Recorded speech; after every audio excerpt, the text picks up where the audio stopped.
Bismillahirrahmanirrahim. Assalamualaikum warahmatullahi wabarakatuh. Alhamdulillahirabbil alamin. Allahumma shalli ala Muhammad wa ala alihi wa ashabihi wa man tabi'ahum bi ihsanin ila yaumiddin. Amma ba'd. Apa kabar teman-teman sekalian?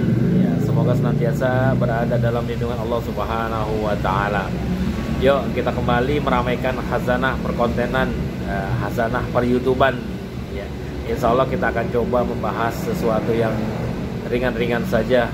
Nah, kali ini pembahasan kita seputar masalah sesuatu yang ada di dunia ini yang senantiasa manusia memburunya. Apa itu?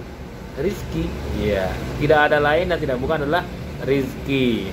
Namun di sini saya akan berbicara masalah kebalikannya.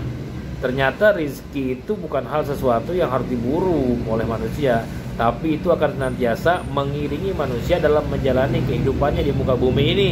Nah, begitu teman-teman. Begitu juga dengan ajal. Ajal dan rizki merupakan dua hal yang akan mengiringi manusia menjalani kehidupannya di muka bumi ini. Nah, tugas kita bukan mengejar itu, tapi itu memang fasilitas yang memang Allah sudah berikan kepada makhluknya.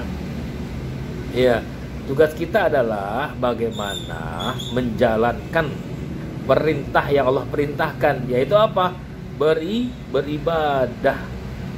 Rizki-rizki yang Allah berikan kepada hamba-hambanya yang sudah pasti diberikan ketika masih hidup, itu sebagai penunjang aktivitas ibadah bagi manusia itu sendiri. Nah, begitu. Jadi jangan sampai terbalik, teman-teman.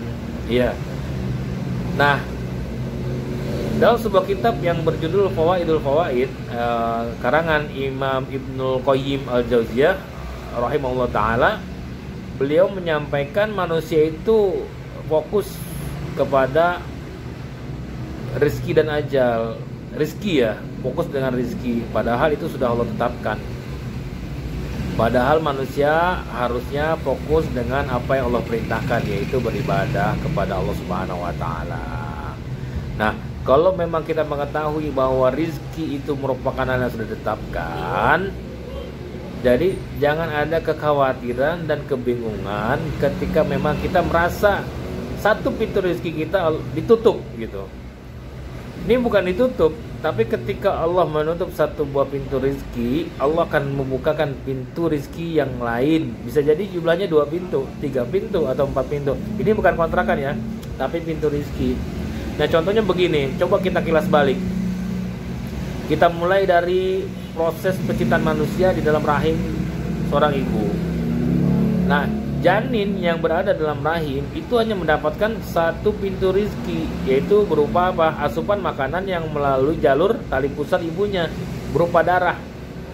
Ya, ini tidak bisa dipungkiri. Jadi bayi bisa bertahan di dalam tubuh ibunya. Janin yang bisa bertahan dalam tubuh ibunya itu karena asupannya melalui satu jalur tersebut. Nah, ketika Allah tutup jalur itu, dia keluar menjadi seorang bayi, seorang manusia dengan wujud bayi. Nah, Allah tetapkan 2 pintu rizki untuknya tuh. 1 ditutup, Allah buka lagi, 2 sekaligus. Apa itu? Yaitu ASI. Dari 2 ASI yang ibu punya, akan gitu. Ini kan rizki yang Allah berikan. 1 pintu tertutup, 2 rizki, 2 pintu rizki Allah buka. Nah, seperti itu. Nah, kemudian ketika masa usia 2 tahun udah mulai disapi, bahkan zaman sekarang mah umur 6 bulan juga sudah banyak makanan yang masuk ke dalam tubuhnya ya, sebagai penunjang katanya. Tapi aturan kita 2 tahun lepas dari susuan ibunya. Nah, ketika sudah lepas, dikarenakan memang juga kandungan ASI sudah tidak ada gitu. Nah, ketika sudah lepas, Allah tutup pintu rezeki, 2 pintu rezeki tersebut. Nah, anak itu sudah mulai tumbuh menjadi balita. Apa yang terjadi? Allah buka 4 pintu rezeki untuk manusia tersebut. Apa saja ya?